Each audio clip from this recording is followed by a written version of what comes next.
Ahmad, I think ये सवाल हम लोग रोज़ आप लोगों से पूछ रहे हैं, बट मसला ये हुआ कि we didn't get the chance, और फ्रस्ट्रेटिंग फॉर अस फैंस कि हमें पता ही नहीं चल रहा कि what is the right playing 11. So where do you see this today? आज हम क्या कर सकते हैं फिर? देखिए, जो चीज़ें गुजर गई हैं जो कि आपके कंट्रोल में नहीं है वो भी आप कंट्रोल नहीं कर सकते. अगर मैं वहाँ टीम में होता और कोई बात कर रहा होता तो इस टाइम सिर्फ एक ही बात करता कि कंट्रोल द कंट्रोलेबल.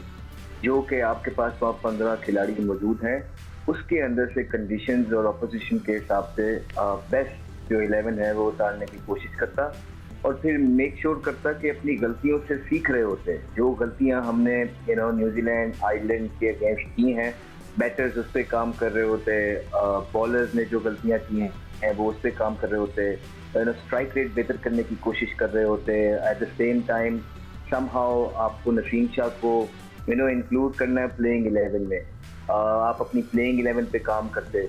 तो कंट्रोल द कंट्रोलेबल जब आप करते हैं बड़ा आसान हो जाता है, लेकिन एट द सेम टाइम आप लोगों को कंट्रोल नहीं कर सकते हैं.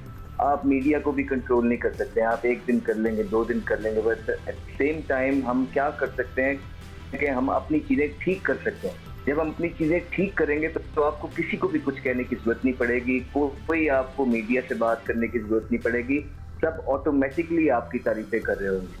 फिर इवेंचुअली होता ही है कि जब आपकी प्रिपरेशन पूरी नहीं होती है, आप लास्ट मोमेंट पे चीज़ें छोड़ रहे होते हैं, तो उसके बाद फिर 2-3 मैचों में जब बारिशें भी हो जाती हैं तो फिर आप ये भी कहने जोगे नहीं रहते कि हाँ हमारी प्रिपरेशन बड़ी अच्छी है, इंशाल्लाह हम जीत के आएंगे.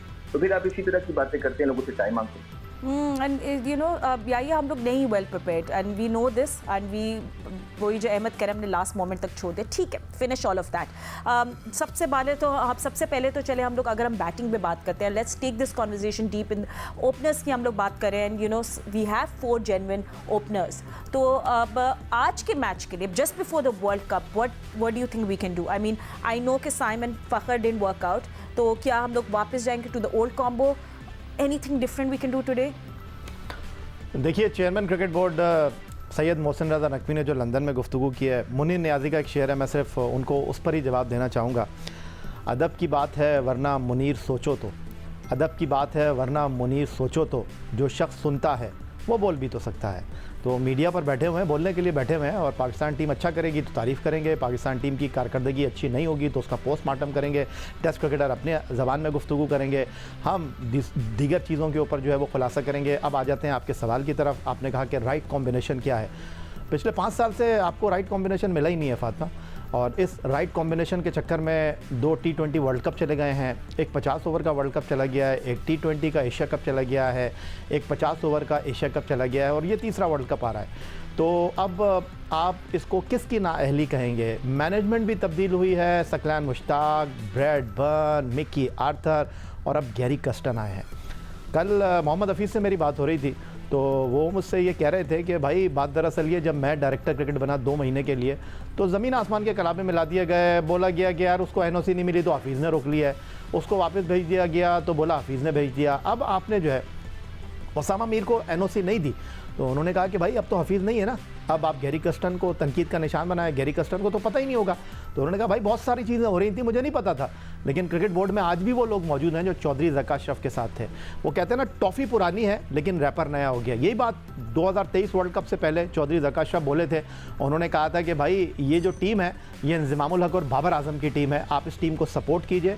पाकिस्तान टीम को पाकिस्तानी आवाम से बहुत उम्मीदें वाबस्ता है. बस थोड़ा सा लोगों को थोड़ा सौम्य मीर वाला पता भी थे, बहुत से लोगों को नहीं पता क्योंकि NOC नहीं मिली T20 ब्लास्ट खेलने के लिए. हमेशा वो बहुत अच्छा परफॉर्म करते रहे बिकॉज ऑफ अ साइकिल. जो थोड़ा आई थिंक या भी समझा देंगे कि जो अकॉर्डिंग टू द पुराना पाकिस्तान दे एक साइकिल था जिसमें they were allowed 2 league matches, 2 international matches. दो उन्होंने कहा था कि PSL के अलावा 2 लीग आप खेल सकते. देखिए फातिमा, उनका कोटा पूरा हो गया. अरे डोमेस्टिक सीजन चल तो नहीं रहा ना. नहीं, तो उनका वो 2 कोटा पूरा हो गया, तो अकॉर्डिंग टू दैट वो कह रहे हैं. देखिए फातिमा, फिर मैं आपसे वही बात करूंगा. अभी थोड़ी देर पहले मैं आपसे बात कर रहा था और इससे पहले भी मैंने यही बात आपसे की. आप कॉम्बिनेशन की बात कर रहे हैं. जो लोग वर्ल्ड कप 2023 का कॉम्बिनेशन बना रहे थे ना, वो इस वक्त पाकिस्तान टीम को ड्राइव कर रहे हैं. मोहम्मद यूसुफ, वहाब रियाज बैठे हुए थे टेलीविजन के ऊपर, वो बाबर आजम की कप्तानी पर तनकीद कर रहे थे, वो कोचिंग स्टाफ के फैसलों के ऊपर तनकीद कर रहे थे, कॉम्बिनेशन की बात कर रहे थे. वो कह रहे थे भाई रिजवान से ओपन ना कराएं. अब वही रिजवान से ओपन करा रहे हैं, वही बाबर आजम को कह रहे हैं कि आपके बगैर ना टीम आगे है ना आपके बगैर ये टीम पीछे है. तो अब आप अंदाजा कर लीजिए। फिर मैं वो दोबारा से वही सही बात है, करता ठीक हूँ, है, and मोहम्मद हफीज़ कहते हैं ना बाबू रेल में वरना जेल में, तो बिल्कुल ठीक कहते हैं। अच्छा चले सही है। सिक्को एक्चुअली क्या है कि हमारी कॉन्वर्जेशन हो गई stuck in second gear because second match के बाद हमने कुछ देखा ही नहीं। सो द कॉन्वर्जेशन तो वही है हमारी, again about the right combination, कौन करना चाहिए टॉप ऑर्डर में, मिडिल ऑर्डर में, आप कोई ऊपर नीचे कुछ करे, तो कॉन्वर्जेशन हमारी वही है। बस आज एक नया दिन है।